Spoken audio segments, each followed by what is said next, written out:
Okay, good morning student. Welcome to the lecture again. Now we will just go through this next point. In the last lecture we have completed this result that f is measurable if and only if integration psi is equal to infimum integration psi is equal to supremum integration phi. Now it's a stage to define a Lebesgue integral of a bounded function. Now the definition given by the Lebesgue is whenever f is a bounded measurable function defined on a measurable set E of finite measure, then the Lebesgue integration of the function f is defined by integration f over a measurable set E is equal to supremum integration phi such that phi is less than or equals to f, or is equal to infimum integration psi where psi is greater than or equals to f, where phi and psi are the simple function. That is, integration of any bounded function, rather Lebesgue integration, can be calculated. Either you find out a simple function phi which is less than or equals to f, phi is less than or equals to f, and get its supremum, or find out a simple function psi greater equal by f, psi is greater equal by f, and get its integration and find out the infimum. Okay, one can use any of the criteria. Either you find supremum integration phi or infimum integration psi. Now the question arises, why this was taken in terms of simple functions only? Because previously we have seen the criteria of finding the simple integration, integration of the simple function, right? If using the integration of simple function, Lebesgue has defined the integration of any arbitrary bounded function. If the above proposition, whatever we have written, we have proved, what this proposition says, f is measurable, then and then only this is going to be equal. Now we are saying f is integrable if these two are equal. Therefore, now may I say f is measurable if and only if it is integrable, right now? Yes, ma'am. Measurable if and only if these two are equal. Definition says that f is integrable if and only if these two are equal. Therefore, f is integrable. Here we have written. Na? Therefore, the above preposition states the necessary and sufficient condition for a bounded function to be integrable is that it is measurable. What it is? It is measurable. Okay. Therefore, any doubt about how to find out the Lebesgue integration now? This definition was given by Lebesgue itself, right? This definition was given by Lebesgue itself. Now we will prove a preposition regarding the operations of integration. This operation we have proved for simple functions, no? Integration a phi plus b psi is equal to a integration phi plus b integration psi. But that too for simple function we have found only. Right? That too for we have found only for the simple functions. Just wait a minute.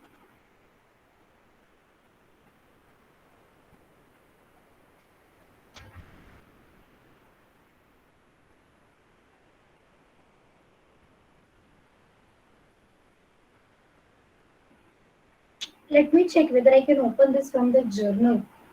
Because once I open it from the journal, no, I can.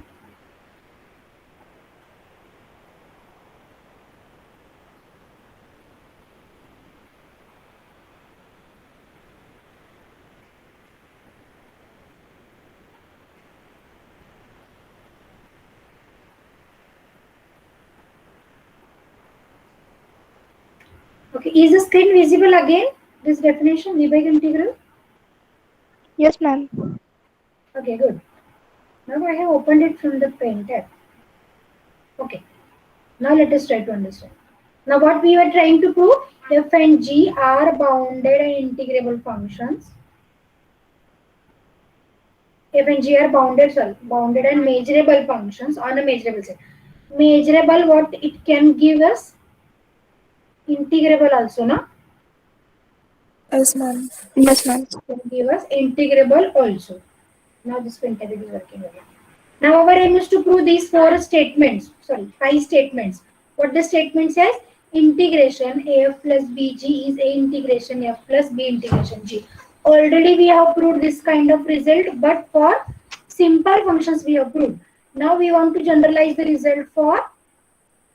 We want to generalize this result for any bounded integrable functions. Okay. Second result is f equal to g almost everywhere gives us integration f equal to integration g. F less than or equals to g almost everywhere gives us integration f less than or equals to integration g, and also modulus integration f is less than or equals to modulus integration g. Then if a and b are the bounds for the function f, f, then corresponding bounds of the integration will be a measure of e into b measure of e. As of in Riemann integration we have written. What we have written in Riemann integration? Do you remember? If m less than or equals to f less than or equals to capital F, what we have written? Integration f lies between small m times b minus a to capital M B Times b minus a. Right. What is b minus a there? This is the length of an interval. Right now. Yes, ma'am. Now it is, this length is being generalized to major. Major.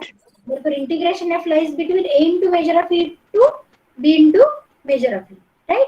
Fifth statement is, if a and b are the disjoint measurable sets of finite measure, then prove that integration over a union b is integration over a plus integration over b. Let us prove the first result, integration of this. Before that, we will try to prove the regarding the scalar multiplication and addition. Then we will just combine, because this linear combination is actually giving us having two properties, two operations. No, which are the two operations? One is scalar multiplication and the second is addition. Therefore, we first will try to prove the results separately for scalar multiplication and addition. Therefore, first aim is to prove that integration AF is A into integration F. For this, we were going to discuss this into three cases. Which are the three cases? A equal to 0, A greater than 0, A less than 0. Let us check for A equal to 0. What will happen for A equal to 0? May I say equal trivially hold, because this is actually integration 0 into F. What is integration 0? 0. This is 0 into integration F. Anything into 0 gives you 0. Therefore, this is going to hold trivially. Therefore, let us consider the second case for A greater than 0. Right now, for A greater than 0. If A is greater than 0, well, let us try to find out the value of integration AF. What is integration AF? Left hand side we will try to find. No? This is left hand side, this is right hand side. The left hand side we will try to find first. Okay, what is integration AF? As per the definition, we have to find out a simple function psi. We have to find out a simple function psi such that, what such that? AF is less than or equals to psi, right now? And then what will be integration AF then? Infimum of this integration psi. This is what it was written. Integration AF is infimum AF less than or equals to psi integration psi. Okay. AF less than or equals to psi means, may I write F less than or equals to psi by A? Yes, ma'am. Psi by A, let me substitute another simple function phi. Therefore, it gives us psi equal to A phi. Let us just substitute psi equals to A phi in this statement. Therefore, what it is giving us? F less than or equals to phi integration A phi. Integration A phi. But integration A phi for we have proved it already, na? For simple functions. This is A into integration phi. Right. Again, infimum of this corresponding elements. This will be a set actually, na? Finding different functions phi and taking their integrations. And it will be multiplied scalarly by A. Therefore, can I write this as A into infimum? Right? No, this is A into infimum. But what this is actually? A into infimum integration phi such that F is less than or equals to phi. Therefore, is it integration F itself? Yes, ma'am. Hence, the proof we have integration EAF over E is A into integration F, knowing A greater than 0. Now, let us discuss the third case. What is the third case? A less than 0. Hello, ma'am. Here, everything seems very good. Yes? Ma'am स्क्रीनवर फक्त प्रिपोजिशनचं statement दिसत आहे. खालचं नाही आलं? No, ma'am. नाही ma'am. Let me try to share again.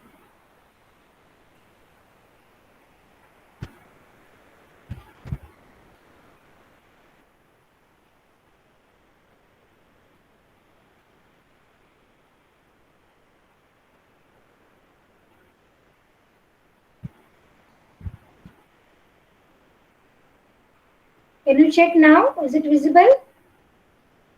Yes, Yes ma'am. ma'am. On that PDF, I am writing simultaneously. See, let us start with the preposition statement. Now, this is a case 1 for a equal to 0, trivially true. For a greater than 0, now we were discussing this as a second case. Shall I explain this point again? If a is greater than 0, integration af we have to calculate. As per the definition, we will first find out one simple function psi such that af is less than or equals to psi. Therefore, integration af will be infimum integration psi. This is what we have written. But af less than or equals to psi equivalently means that f less than or equals to psi by a. Therefore, let me put psi by a is another simple function. Phi say. Therefore, what is psi I am getting? A phi, right? So let us substitute this psi as a phi. Therefore, integration af is infimum integration a phi, where f is less than or equals to phi. Therefore, what is this? In case of simple functions, we have proved this result already. Therefore, integration a phi is a into integration phi. Okay, and this is infimum a into some set, and a is a fixed scalar or a constant. Then, knowing a positive, may I write infimum a into a set is a into infimum of that set. This is true because a is positive. If a is negative, this would not be true. Let us explain this in the next case. Therefore, one can write infimum of a into integration phi as a into infimum integration phi. But integration phi, provided f less than or equals to phi, will be integration here. Is this point clear? Yes, ma'am. Yes. Let us go to a third case, a less than 0. What will happen if a less than 0? Again, same criteria we will follow. Integration af, infimum, af less than or equals to psi, integration psi. Right? Now, af less than or equals to psi, if I want to shift that psi on the second part, or if I want to multiply by 1 by 1 both the sides, what will be the effect on the inequality? Whether your inequality reverses because a is negative now. Right now? Yes, ma'am. Yes Since ma'am. a is negative. See, let me give you one example. 5 less than or equals to 10 we have. And I want to multiply by a negative number on both the sides. What will be, suppose I am multiplying by minus 2. Therefore, the quantity on the left will be minus 10. Quantity on the right will be minus 20. What will be a relation then? Greater equal. Greater equal. Therefore, here also as our a is negative, af less than or equals to phi gives us f greater equal by psi by a. Here I have written f greater equal by psi by a. Okay. From af less than psi, we have written f greater equal by psi by a. Let us put again that psi by a is phi. Therefore, this is the equation infimum f greater equal by phi integration a phi. Again, integration a phi, I can write a integration phi. Again, I can write a integration phi. But now the question is, if I want to find out infimum of the set where it is multiplied by a negative number, and I want to take that negative out, what will be the statement then? Here you can observe easily it was supremum given. But why supremum, that one has to understand. Okay. Let me tell you one example. This is infimum of the set. One set I wanted to write where the multiplication by a number minus 2 for the set. 1, 2, 3, 4 for the sake of understanding. Therefore, this is infimum of the set 1, 2, 3, 4 multiplied by minus 2. Right? This is in together now. Means here we have Infimum integration if I want to calculate. Sorry, here we have infimum a into integration phi, right? Therefore, a is this constant now, negative constant. How this multiplication is evaluated? In group theory, we have seen. This is one set H. How AH is being evaluated? Yes, how AH is evaluated? Multiplying set by minus Every number by that, every element by this Yes, number, ma'am. no? Yes, ma'am. Is it -2, -4, -6, and -8? What is inferior? minus 8. -8. Good. Now I want to take this -2 out.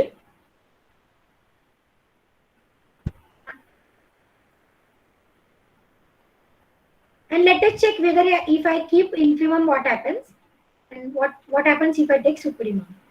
If I take this, if I write this set inferior -2 into some set, if I write this as -2 into infimum of that set, let us check whether we will get the result or not. What is infimum of this set? 1. 1. What it is giving us?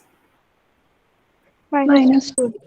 Therefore, whether this is work, this will not work. No, Ma'am. ma'am. Supremum of that set. Yes, now I'll check with supremum. Now I'll change this infima to supremum. What is suprema then? 4. 4. Then it is giving us -8. Now the two values are equal. So what result we have obtained? Infimum a into some set is a into supremum provided a is negative. Provided a is negative, right? Now, therefore here this infima, by taking a out, changed to suprema. With this example, I have tried to explain. Okay. Now, a suprema f greater equal by phi, integration phi is again a definition of integration f. Therefore, it gives us again integration AF is a into integration f, though a is negative. Therefore, we have proved for all the possibilities of a0, a positive, a negative. Therefore, I can write this as integration AF is a into integration f. Correct? Yes, ma'am. Yes, ma'am. Next point we will prove regarding an addition. That is, we'll try to show integration f plus g is integration f plus integration g. For this, let us try to find out two simple functions psi1 and psi2 such that f less than or equals to psi1, g less than or equals to psi2. Therefore, what will be integration values? Integration f will be infimum psi1, infimum integration psi1, and integration g is infimum integration. Supremum. Right now? Now, f less than or equals to psi1, g less than or equals to psi2 gives us f plus g less than or equals to psi1 plus psi2. Right? Time being, let me write psi equal to psi1 plus psi2. Time being, let me write psi equal to psi1 plus psi2. This. Right? Therefore, what about integration f plus g? If I am writing this psi1 plus psi2 as psi, Supremum. Infimum. Sorry. infimum psi. No, here I have written. Here you can check, no? This is infimum integration psi provided f plus g is less than psi. Okay. Therefore, what is integration psi? Here I have written infimum integration psi less than or equals, infimum integration psi is always less than or equal to integration psi. Integration psi is psi1 plus psi2. Here there are some steps written directly. Okay. So while explaining this on pen type, I am writing all the steps in detail. Try to get me here. This is infimum integration psi, which is less than or equals to integration psi. What is integration psi? Psi1 plus psi2. Okay. Yes, ma'am. I think the pen tab is working. Shall I try it on my pen tab or is it okay on PDF? It's okay, ma'am. Okay, ma'am. Therefore, here is the middle step. Infimum integration psi less than or equals to psi, where psi is psi1 plus psi2. But for simple functions, we have proved already that integration psi1 plus psi2 is integration psi1 plus integration psi2. I think you are remembering that preposition we have proved for simple functions. Okay. Yes, ma'am. Now, what is the relation between integration psi1 and infimum integration psi1? Taking the infimum over all simple functions psi1 greater equal by f, psi2 greater equal by f, may I write this is true for infimum psi1 plus infimum psi2 as well. Right now?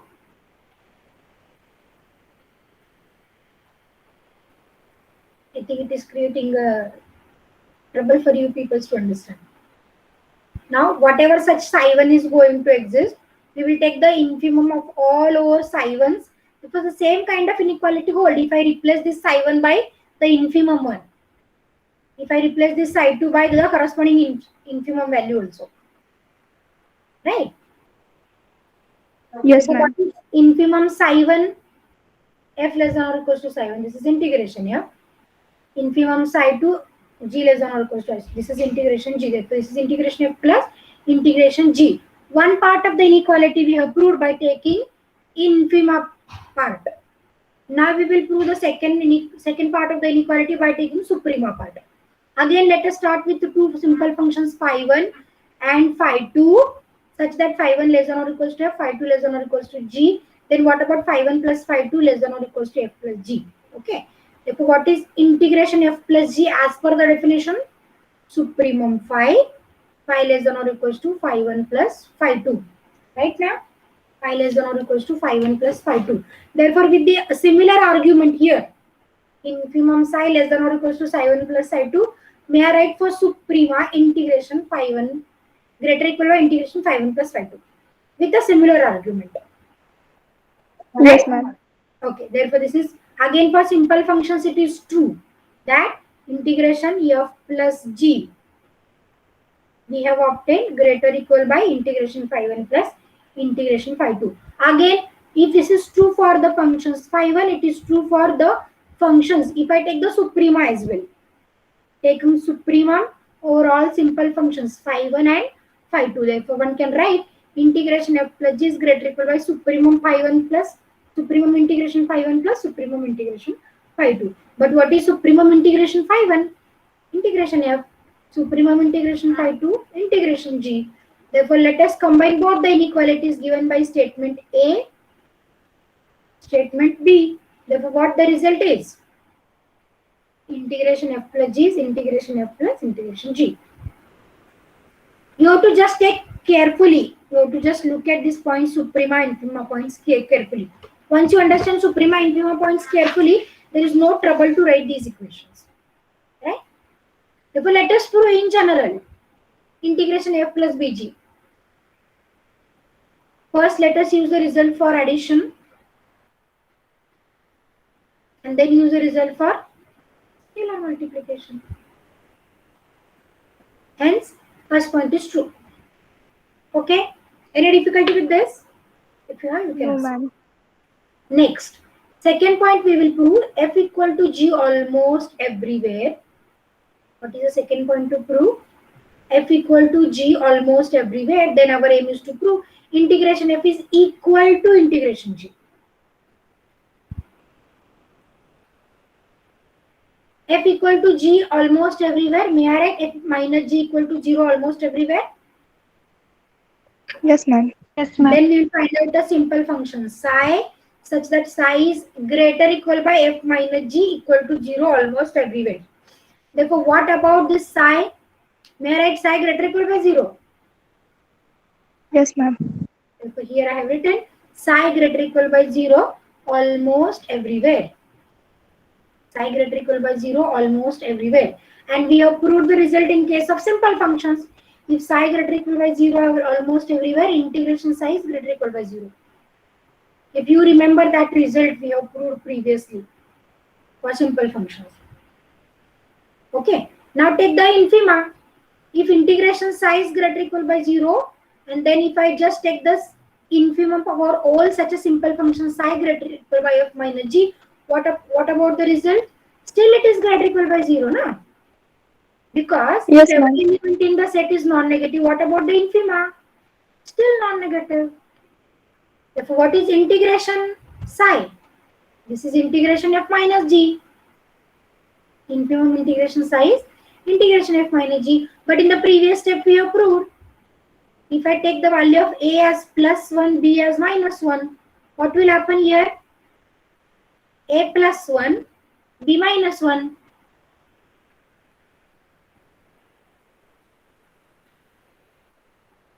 What will happen? A plus 1, b minus 1. Therefore, may I say integration f minus g is integration f minus integration g. That is what we have used. And if integration f minus integration g is greater or equal by 0, can I write integration f is greater or equal by integration g?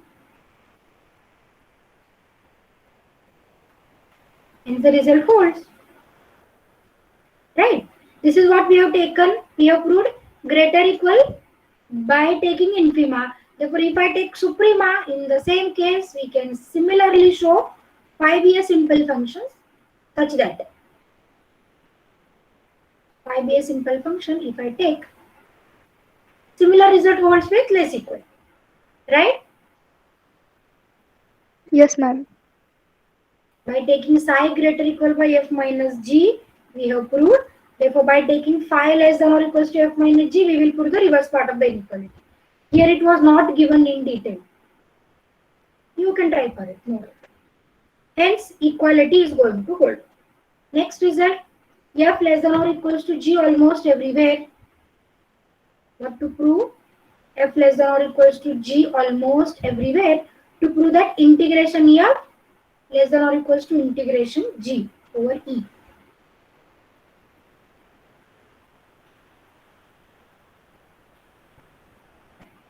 What to prove here?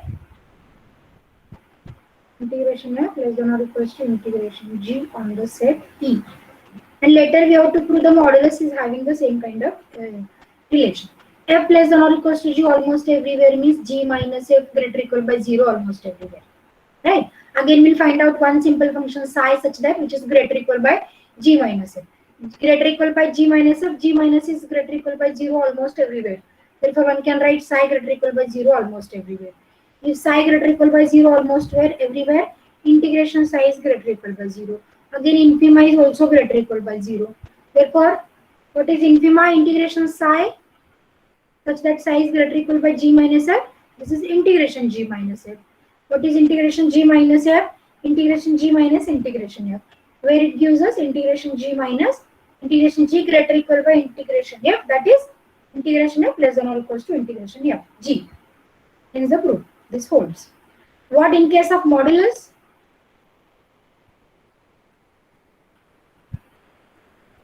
We wanted to prove the same result for the modulus as well, no?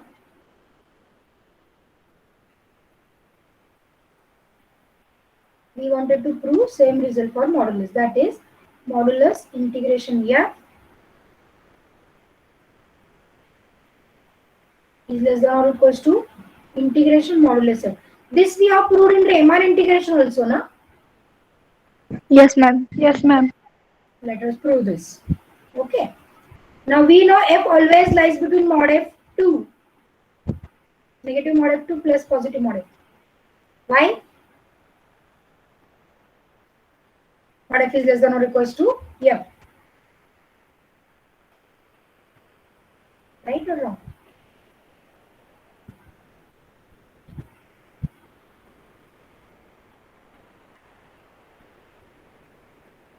Right. So can I write minus mod f? That is now we are taking mod f as the bounds. Not with this. Mod f as the bounds we were taking. Therefore f is always less than or equal to its modulus and always greater or equal by negative of its modulus. Always less than or equals to positive of its modulus, greater or equal by negative of its modulus. Then let us use this previous result. No, f less than or equals to g give us integration f less than or equals to integration g. Therefore, if I take the integrations of these three terms, integration negative mod f less than or equals to integration f less than or equals to integration positive modulus f. Therefore, this negative I can take out. Therefore, this is negative integration. Therefore, may I write this integration lies between negative integration mod f to positive integration mod f. Therefore, again one can write modulus of the integration less than or equals to mod of integration modulus of f. Right? Explaining on this PDF is somewhat not unsatisfactory actually. Okay. Fourth point we will prove. If f of x lies between the two values a and b, our aim is to prove that integration lies between a into measure of e to b into measure of e. Let us write this a less than or equals to f of x less than or equals to b as 1, 1. A I am going to write a into 1, b into 1 for all x in e I am writing. Why for all x in e? Because I wanted to take the integration over e only. Right? Now for all x in e, if I have, what is the value of the characteristic function of e? 1. It is always 1. That is what this 1 is replaced by chi e. 1 is replaced by chi e of x. This one is also replaced by chi e of x. Right? Now take the integration. Again, if f is less than or equals to g, integration f is less than or equals to integration g. Therefore, again integration this term less than or equals to integration f less than or equals to this. But we know a and b are constants, can be taken out. Right? Then what remains with integration chi e? What is integration chi e? Measure of e. Measure of e. Hence the proof holds. Now last point. A and b are the disjoint measurable sets. Okay, and our aim is to prove integration over a union b is integration over a plus integration over b. If these are disjoint measurable sets, we have proved this result. Chi of a union b is chi a plus chi b. Right? Then f into chi a union b is f into chi a plus chi b. Therefore, I am getting f into chi of a union b is f into chi a plus f into chi b. Let us just take the integration on both the sides. What will happen? Integration f chi a union b is integration f chi a plus integration f chi b. Right now? Yes, ma'am. Integration chi a union b means what? This is integration over a union b, no? Integration f into chi a means what? It is integration over a. Why? Because this is going to take a value 1 only if the element is a member of a. And it is going to take a value 0 if x is not an element of a. Right now? This is in general for our e suppose. I will not write in the proof. I will write separately here. Actually, this is integration over e into chi a. Right? Now let us just take a relation between a and e for the element, say x. Right? Then when this chi a takes a value 1, when this chi a takes a value 1, only if x is an element of a. Right? Suppose I write like this. This is set E. This is set A. Whenever whenever x is an element of a, then only this chi a is 1. Otherwise 0. Right? Therefore, one can divide this E into two parts, A and A complement. A union B, you can say. Therefore, if I just take the integration for every element in E, this chi a gives you 1 if x is in A, chi a gives you 0 if x is not in A. Therefore, whenever it is 1, this will be treated as 1 into f. Whenever this is 0, this is 0 into f. This will be 0 actually. 1 into f for which elements? For the elements X of in a. yes. Therefore, one can write this is integration over a f. Similar for the remaining parts. One can say this is integration of over a union b is integration over f over a plus integration f over b. Right? Now there are some notes written. Whenever f is greater or equal by 0, integration f is greater or equal by 0. Whenever f is less than or equals to 0, integration f is less than or equals to 0. Right now? We have proved it actually. We have just generalized it. And if measure of e is 0, what about the integration e? Integration f over e? 0. Surely 0. If f of x is constant k almost everywhere, then what about integration f? This is K into measure of E. Right now? Now, whatever the result we have proved in proposition 2, if we change the value of f on the set of measures 0. Okay, let me write what is proposition 2. What is point number 2 we have proved? Let us check. F equal to G almost everywhere gives you integration, both the integrations are equal.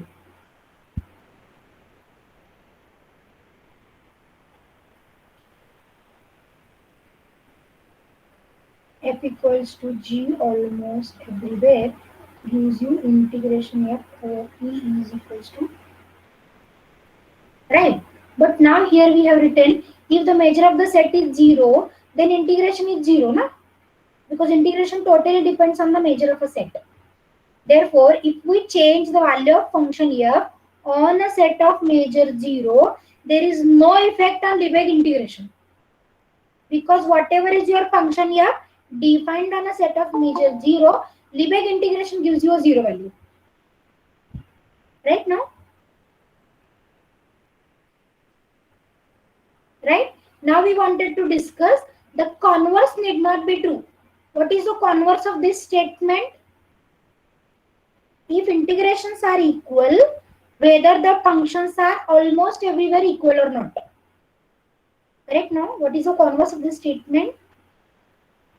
If the integrations of two functions are equal, whether the functions are equal almost everywhere. Now we were proving converse is not equal. Converse is not equal. If the converse is not equal, what we have to give? We have to give one example. If this is an example taken, f defined on -1 to 1 r to r, g defined on the same domain, then function f is defined for as 2 for x less than or equals to 0, 0 for x equal to 2, and g of x is constant 1. But what will be a sketch if I want to draw?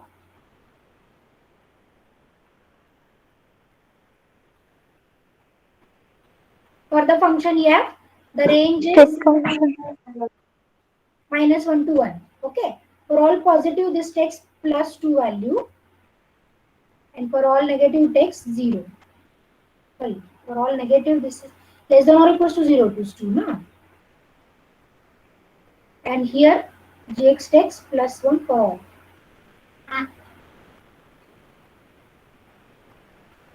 F I am drawing here, G I am drawing here. The range is -1 to +1. This is 1, 2. This is say 1, 0 for G. And here, this is -1 to +1 again. Therefore, the function g is constant taking value 1 for all x, and this is here. Do you say that the functions are equal? Almost everywhere also. Because whenever I am saying almost everywhere equal, there are few points or countable points where the function values do not coincide. But here, one can check with the help of graph, the function values do not coincide at any point. Right now? Yes, ma'am. Therefore, may I say clearly f is not equal to g almost everywhere. Or in fact, they are not equal even for a single point in the domain. Means f is not equal to g almost everywhere is clear. Let us find out their integrations. To find out the integrations, this I will try to write in terms of characteristic function. Because this f is a step function and hence we can write it as a simple function as well. Right? This is also can be written as a simple function. How the simple function is written? Check. F we have written 2 into -1 to 0 because this value takes for only negative and 0 for x positive. Therefore, let us forget about 0 value. We will try to write in terms of, or if you want to write, you can write this as 0 into chi of open 0 closed 1. If you want to write, add. But as it is 0, no need to add. And what for g? This is 1 into chi of -1 to 1. Means these functions we have written as the simple function. Then what about the integrations? Integration f is integration 2 into chi of. How the integration is defined? 2 into measure of this set. What is the measure of this set? -1 to 0 is the length. 1. 1. What is integration g? 1 into chi of minus 1 into 1. What is measure of minus 1 into 1? 2. So integrations are same, but the functions are not equal same. almost everywhere. Therefore, whatever is this two statement we have proved, converse need not be true. Converse need not be true. Is it okay? Yes, ma'am. Yes, ma'am. So if you have any difficulty in this lecture, you can ask me. Okay. Next is bounded convergence theorem, Lebesgue convergence theorem, that we will see in the next lecture. Let me stop for today's lecture. If you have a difficulty, you can unmute yourself and ask me. And if this criteria is okay for you, you just tell me. We can proceed like this only. No doubts? Let me stop. Thank you for being with me for this lecture.